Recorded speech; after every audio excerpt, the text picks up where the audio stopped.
السلام علیکم، آپ سب دیکھ رہے ہیں ہم سب ٹی وی۔ آئیے نظر ڈالتے ہیں اب تک کی اہم خبروں پر۔ بلوچستان کے ضلع کوہلو کے علاقے کاہان میں حساس اداروں نے کالا دم تنظیم کے ٹھکانے پر کارروائی کی، جس کے نتیجے میں بھاری مقدار میں اسلحہ اور گولہ بارود برآمد کر لیا گیا۔ ڈی سی او کوہلو کا کہنا ہے کہ کارروائی میں لیویز کے 100 سے زائد اہلکاروں نے حصہ لیا۔ برآمد کیے جانے والے اسلحے میں RPG-7 کے 181 راکٹ، 172 فیوز، 75 MMRR کی ایک گن اور 80 راؤنڈز شامل ہیں۔ سپریم کورٹ نے فیض آباد دھرنے کے حوالے سے از خود نوٹس کیس کی 8 صفحات پر مشتمل تحریری فیصلہ جاری کرتے ہوئے آبزرویشن دی ہے کہ صحافی، اینکر یا عالم سب آئین کے تابع ہیں اور جلاؤ گہراؤ گالیاں دینا اسلامی تعلیمات کے منافی ہیں۔ جسٹس مشیر عالم اور جسٹس قاضی فائز عیسیٰ کی جانب سے جاری کردہ تفصیلی حکم نامہ میں کہا گیا ہے کہ خفیہ ایجنسیوں ISI اور IB کی رپورٹ میں دھرنے کے دوران ہونے والے جلاؤ گہراؤ، املاک کے نقصان اور اموات کی تفصیلات شامل نہیں۔ اس لیے وزارت داخلہ اور وزارت دفاع کو ہدایت کی جاتی ہے کہ نئی تفصیلی رپورٹ پیش کی جائے اور اس میں اموات، زخمیوں اور ملک کو نقصان کی مکمل تفصیلات فراہم کی جائیں۔ وفاقی وزیر داخلہ احسن اقبال کا کہنا ہے کہ سیاست کے نام پر مذہب کو استعمال کرنے کی کوشش کی گئی، لیکن پاکستان میں انتشار پھیلانے والوں کو منہ کی کھانی پڑی۔ احسن اقبال نے کہا کہ ہم نے دیکھا کہ مسلمان ہی اپنے مسلمان بھائی کے گھر جلا رہے ہیں۔ سیاست کے نام پر مذہب کو استعمال کرنے کی کوشش کی گئی، لیکن شکر ہے تمام معاملات خوش اسلوبی کے ساتھ طے پا گئے۔ پاکستان کی سویلین اور عسکری قیادت امریکی وزیر دفاع جیمز میٹس کے 4 دسمبر کے دورے پاکستان کے موقع پر ان سے ڈو ٹوک پالیسی کے مطابق مذاکرات کرے گی، جبکہ اس پالیسی کا محور تعاون کی صورت میں تعاون ہوگا۔ پاکستان نے امریکہ کے ساتھ مستقبل کے تعلقات کے حوالے سے اپنی حکمت عملی طے کر لی ہے۔ اس حکمت عملی کے تحت اب امریکہ پاکستان کے ساتھ جس انداز کے تعلقات کی پالیسی اختیار کرے گا، پاکستان کا جواب بھی اس ہی پالیسی کے انداز میں ہوگا۔ وزیر اعلیٰ سندھ مراد علی شاہ نے دعویٰ کیا ہے کہ سندھ کے پاس توانائی بحران کو حل کرنے کے لیے پورے وسائل موجود ہیں، لیکن انہیں صرف وفاق کے تعاون کی ضرورت ہے۔ مراد علی شاہ کا کہنا تھا کہ سندھ کے ونڈ کوریڈور میں 50,000 میگا واٹ بجلی پیدا کرنے کی گنجائش موجود ہے، لیکن گزشتہ 4 سالوں میں وفاق کی جانب سے صوبائی حکومت کو کسی قسم کا تعاون حاصل نہیں ہوا، اور اگر تعاون کیا جائے تو ہم توانائی مسئلے پر آسانی سے قابو پا سکتے ہیں۔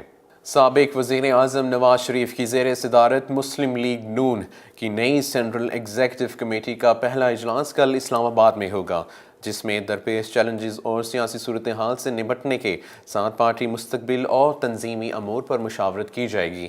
ذرائع کے مطابق مسلم لیگ نون کی سینٹرل ایگزیکٹو کمیٹی کے تمام ارکان کو اجلاس میں شرکت کی دعوت نامے جاری کر دیے گئے ہیں۔ اجلاس میں وزیر اعظم شاہد خاقان عباسی، وزیر اعلیٰ پنجاب شہباز شریف، مریم نواز اور حمزہ شہباز بھی شریک ہوں گے۔ ایران کی بندرگاہ چابہار کے پہلے مرحلے کا افتتاح آج کیا جا رہا ہے، جبکہ بھارتی وزیر خارجہ سشما سوراج افتتاحی تقریب میں شرکت کرنے ایران پہنچ گئیں۔ روس کے شہر سوچی میں شنگھائی تعاون تنظیم کی سالانہ سمٹ کے بعد واپسی پر سشما سوراج تہران پہنچیں، جہاں انہوں نے اپنے ہم منصب جواد ظریف سے ملاقات کی۔ اس موقع پر باہمی دلچسپی کے امور پر بات چیت کی گئی۔ ایرانی صدر حسن روحانی چابہار بندرگاہ کے پہلے مرحلے کا افتتاح کریں گے۔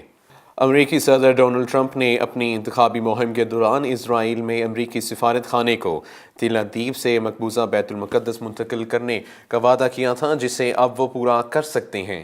امریکی صدر کی طرف سے بیت المقدس کو اسرائیل کا دارالحکومت قرار دینے کے فیصلے پر شدید غم و غصہ اور رد عمل سامنے آنے کی توقع ہے۔ اس اقدام کے نتیجے میں فلسطینیوں اور اسرائیل کے درمیان طویل عرصے سے تعطل کے شکار مذاکرات کی بحالی کے امکانات مزید کم ہو جائیں گے۔ فیصل آباد میں محکمہ انسداد دہشت گردی کے ساتھ مقابلے میں 3 دہشت گرد ہلاک اور 2 فرار ہو گئے۔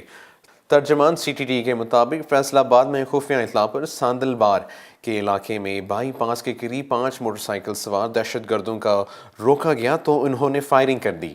جوابی فائرنگ کے نتیجے میں 3 دہشت گرد موقع پر ہلاک، جبکہ ان کے ساتھ 2 ساتھی اندھیرے کا فائدہ اٹھا کر فرار ہو گئے۔ FBI نے مالی سال 2016-17 کے انکم ٹیکس گوشوارے جمع کرنے کی تاریخ میں چوتھی بار توسیع کر دی۔ اب ٹیکس گوشوارے 15 دسمبر تک جمع کرائے جا سکیں گے۔ FBR کے اعلامیے کے مطابق ٹیکس گوشوارے جمع کرنے کی تاریخ میں 15 دن بڑھا دیے گئے۔ تاریخ میں توسیع کا فیصلہ ہدف حاصل نہ ہونے پر کیا گیا۔ FBR رواں برس ٹیکس گوشوارے کا ہدف 14 لاکھ مقرر کیا تھا، تاہم 30 نومبر تک صرف 9,91,187 افراد نے ٹیکس گوشوارے جمع کرائے۔ نئی دہلی کے فیروز شاہ کوٹلہ گراؤنڈ میں سری لنکا کے خلاف تیسرے ٹیسٹ میں بھارتی کپتان نے لگاتار تیسری اور کیریئر کی 20ویں سنچری بناتے ہوئے کیریئر میں 5,000 رنز بھی مکمل کر لیے۔ کوہلی نے 63ویں ٹیسٹ کے 105ویں اننگز میں 20 سنچریوں اور 14 نصف سنچریوں کی مدد سے 5,000 رنز مکمل کیے۔ بطور کپتان سب سے زیادہ ڈبل سنچریاں بنا کر کوہلی نے ویسٹ انڈیز کے لیجنڈ بلے باز برائن لارا کا ریکارڈ بھی توڑ دیا۔ برائن لارا کو ٹیسٹ میں 5 ڈبل سنچریاں بنانے کا اعزاز حاصل تھا۔ ملک کے بیشتر حصوں میں موسم سرد اور خشک رہنے کا امکان ہے، تاہم مالاکنڈ، ہزارہ ڈویژن، گلگت بلتستان اور فاٹا میں پہاڑوں پر ہلکی ہلکی برف باری کا امکان بھی ہے۔ یہ تھیں اب تک کی اہم خبریں۔ مزید خبروں اور تفصیلات کے لیے دیکھتے رہیے ہم سب T V.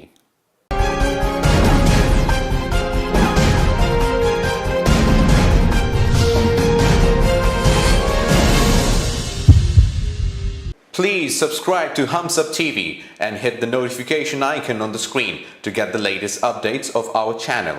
Thank you for watching Hums Up TV.